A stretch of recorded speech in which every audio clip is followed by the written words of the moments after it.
Waheguru Ji Ka Khalsa, Waheguru Ji Ki Fateh. Welcome to another segment of Coach Gurbani's a-sabad-a-day, where we continue with our recitation from Asa Mahalla Pehla, compositions of the first Nanak in 8 stanzas. And the recitation for today, Asa Mahalla Pehla, Gurmukh Gian Dhian Maan, Gurmukh mehli mehl pachan, Gurmukh surat sabad nisan, aise prem bhagt vichari, Gurmukh sacha naam murari. Rahau ahnis nirmal than suthan, teen bhavan neh keval gyan, साचे गुर ते हुक्म पछान, साचा हरख नाही तिस सोग, अमृत ज्ञान महारस भोग, पंच समाई सुखी सब लोग, सगली जोत तेरा सब कोई, आपे जोड़ विछोड़े सोई, आपे करता करे सो होई,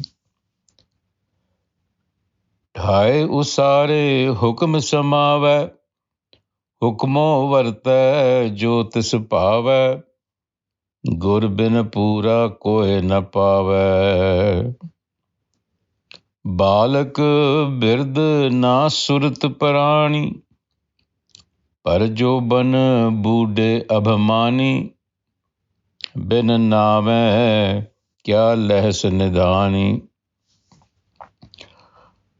जिसका अन्न धन सहज न जाना,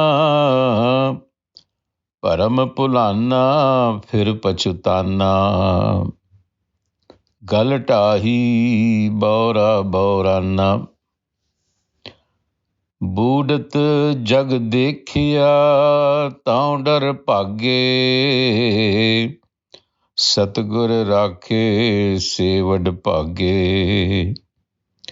नानक गुर की चरणी लागे, बूढ़त जग देखिया तो डर भागे, सतगुर राखे सेवड भागे, नानक गुर की चरणी लागे. In this passage, the Guru speaks about prema bhakti, devotion, love, submission. All of these are hallmarks of the way of bhakti, which is gurmat. So these are elements of gurmat.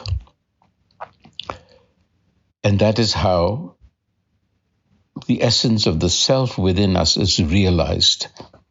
That is how you become self-actualized. So, aise prem bhagat vichari, Gurmukh sacha naam murari.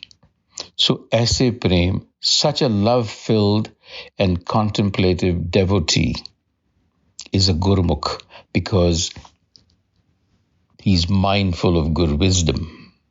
Gurmukh, turning one's face towards the wisdom of the Gur. And it is not like the Gur is outside. The Gur is eventually inside. And that's where the essence resides. So in the first passage, the Guru describes the state of the Gurmukh as well as the process of the Gurmukh, because Gurmukh appears in Gurbani as both a process as well as an individual. And one has to be careful of the context as well as the actual use of grammatical notation to suggest which is which. So here it has the Sihari vowel, which suggests that it is actually a process. Gurmukh here means they who are Gur guided by the process of the Guru, the Gur, which, as we had suggested earlier, is a method and a mentor rolled into one, if you will. So he says, Guru Nanak, Gurmukh Gian Dhian Maan. The Guru guided. By being guided by the Guru, we dignify ourselves. Maan means to dignify oneself. And what does it mean to dignify oneself? It simply means that you're behaving as you are supposed to. So we as humans have this capacity, this capability called the self, this essence, and any behavior short of that is to demean oneself. So dignity consists in recognizing who we truly are and behaving accordingly. So the Guru here suggests that through the mediating agency of wisdom, one is opened up to Gyan, Dhyan, Maan. Here's the process. We dignify ourselves through the process of Dhyan, attention. Maan, which then awakens us to our own innate wisdom. Gyan, Dhyan, Man. And that is how we come to recognize the presence of the self within the body and the mind. Mehli Mehel Pashan. Gurmukh Mehli Mehel Pashan. So first, Gurmukh Gian Dhian Maan. You dignify yourself through the process of contemplative attention, Dhyan. And then, as a result, you recognize the presence of the self within. And then, Gurmukh Surat Sabad-a-day, the consciousness of that individual who has accessed the Gur becomes cosmic in its perspective. That cosmic perspective, which is called the Sabad here, the Sabad, the creator, is then stamped on their minds.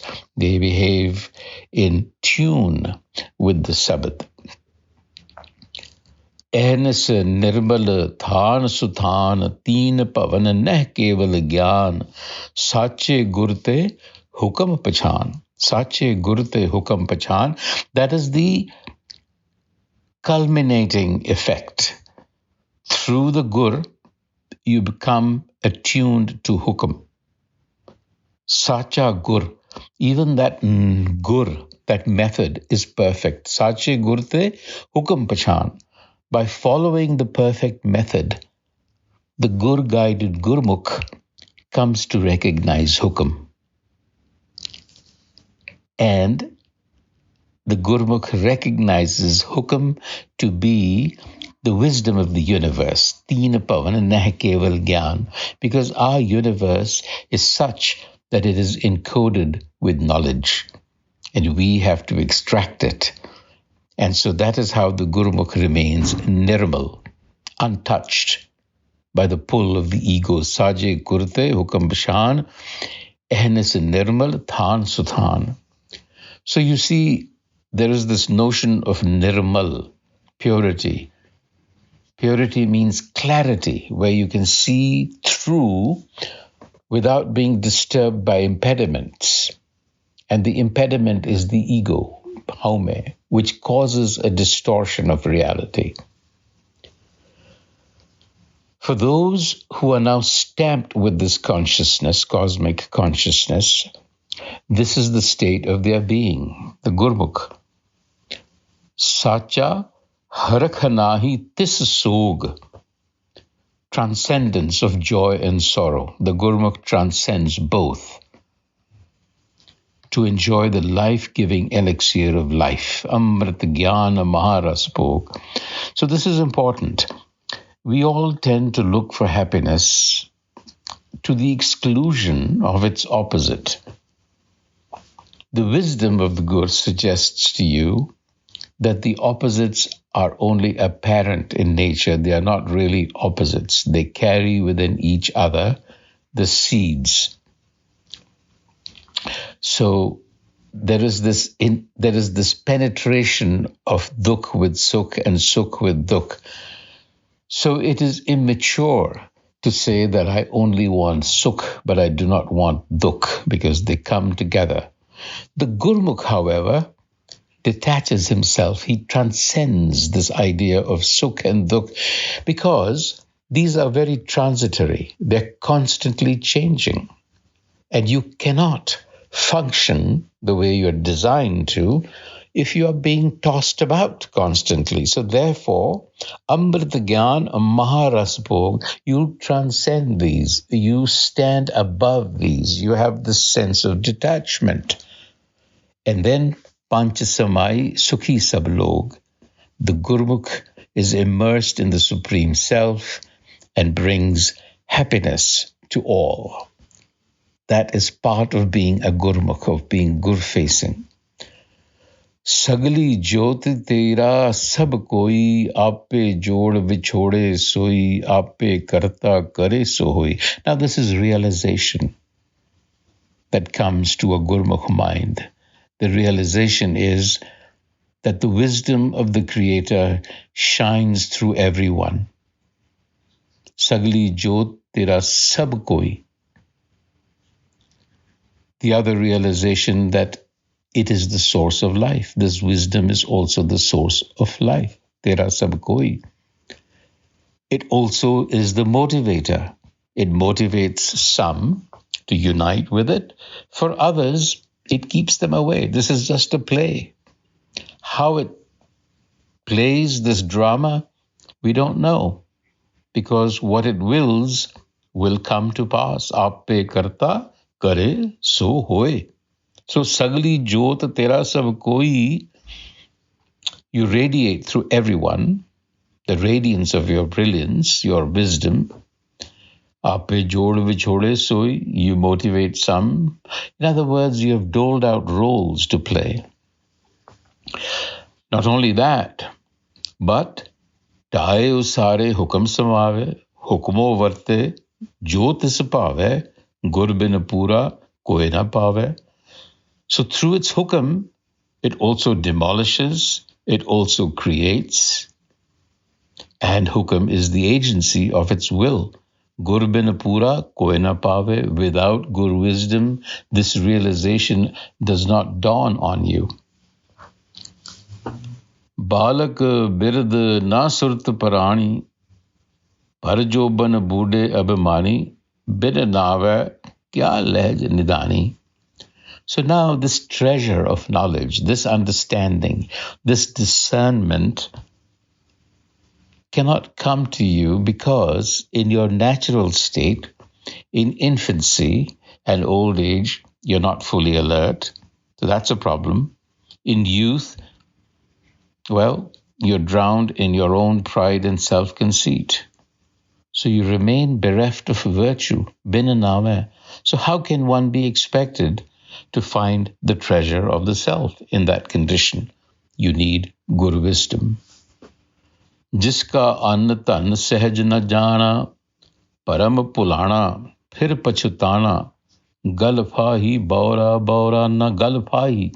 So the manmukh, which is what we are, ego-centered, is delusional and goes astray, param pulana. And you're tied by the noose of time. Galphahi, there's a noose around your neck. And you wander around like a crazy bee. Bora, borana. And in the end, what do you find? Regret and remorse. Fir pashatana. So the manmukh does not know the state of sahaj. Sahaj na jana. It is in that state of sahaj that you recognize the source of life. Jiska anatan sahaj na jana. That self can be recognized only when the mind finds repose, when it is calm and still. The Guru concludes by saying, Buddhat jag dekhya, to dar bhage. These are the Gurmukhs. They see the world drowning. and running about in fear. Satgur rakhe so vadpage. And they who seek refuge of the Satgur are fortunate indeed. So therefore Nanak wishes to emulate them. Nanak gur ki charni lage, wishes to find shelter with the wisdom of the Satgur. So we find again and again that the Guru emphasizes the need for the Satgur. And the Satgur is that mediating agency of knowledge that is rooted in you. It's not about, it's in you. You have to connect with it in order to connect truly with the outside. That's the key. That's the search. And the first step in that search is to engage with Gurbani, because it will guide you to the Satgur. It is the Satgur's expression and it will guide you to the Satgur. On that note, Waheguru Ji Ka Khalsa, Waheguru Ji Ki Fateh.